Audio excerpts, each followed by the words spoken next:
There is a laundry list of messed up thing the prosecution does in this trial. And it just kept happening because there was a few things where I'm just gonna admit, Marcia, I'm like, it was the 50s, they did this. And then you get to the big stuff. History really helps with this. You see a movie where there's that bad prosecutor who does whatever they can to win a case, and you sit there and you say, this is so far-fetched. And then you see this and you go, this happened. This person did everything they could to win this case unabashedly, and then used it to, get themselves further up the ladder. Does it still shock you to go back and see these things and say, these are just so far in plain sight, he seems like a cartoon villain, this prosecutor, and boom, there it is in black and white? Yeah, it was shocking. It was really shocking. And I'm not easily shocked.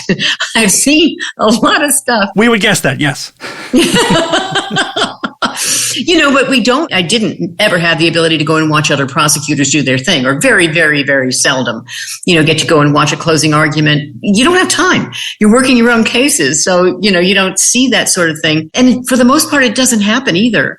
I mean, the prosecutors I knew were very careful to never step close to the line, to stay well back from anything that might be deemed questionable.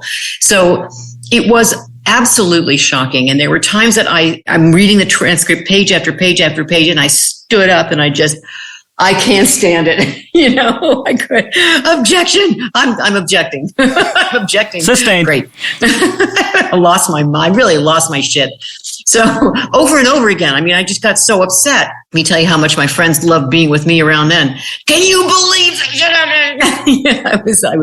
I was not fun to be around.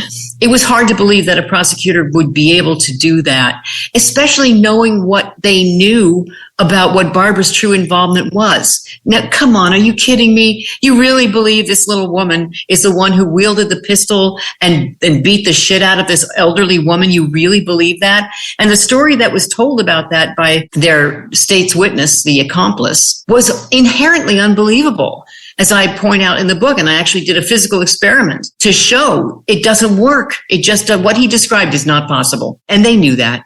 These prosecutors were no dummies. They knew what they were doing, but she became the get. She became the prize. They had the brass ring they had to grab because she's the hard one to get. The two men, those guys are going down for in 10 seconds. That verdict comes in before the jury even takes a vote. But she was the one they had to worry about. And they went after her with everything they had and some things they even didn't have. So it was utterly shocking and disgusting and dismaying. And I firmly do believe that she would never have been put to death had it not been for them.